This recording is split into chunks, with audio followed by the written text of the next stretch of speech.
در روز دوم رقابت‌های بوکس در بازی‌های المپی پاریژ 2024 که در نورد پاریژ آرینا برگزار شد، باز یک ورزشکار نامور تاجیک دولت بولتایف به نیروسنجی پرداخت.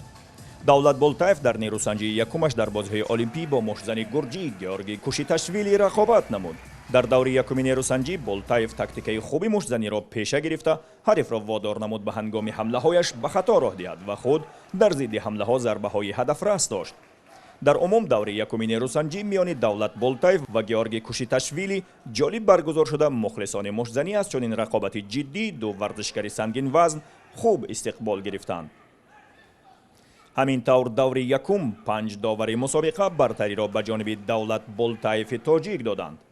دوره دوم نیروسنجی باشد به بیزن و بیکوب مانند بود و در چنین روندی زورآزمایی گیورگی اندک مشت‌هایش هدف رستر بودند و فشار قابل توجه به بولتایف هم وارد نمود.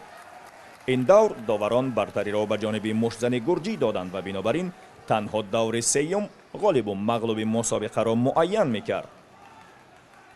در دور سوم هم گرجی همان شیوه خود را ادامه داد، اما بولتایف این بار هوشیاری کرد و به بیزن و بیکوب نپرداخت و باز همان شیوه دور یکم را پیش گرفت، یعنی قبول حمله های حریف و ضربه های جوابی به آن.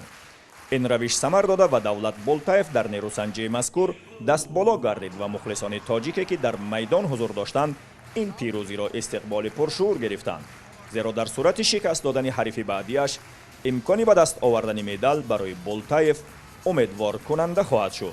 ضمناً رقیب بعدی بولتایف در دور بعدی جک مارلی از ایرلندیا می باشد که ماتئوس برزنیچکی از پولشا را شکست داد.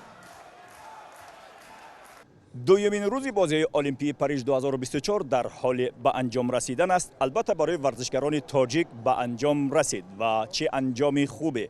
دولت بولتایف توانست که از صد ورزشکار یا رقیب گرجی بسیار پرقوت خودش بگذرد و امیدواریم که این قهرمانی بازی‌های آسیایی بتواند قهرمانی بازی‌های المپی نیز بگردد. نمیگویم امیدواریم، بلکه انتظار مدال از این ورزشکار هستیم.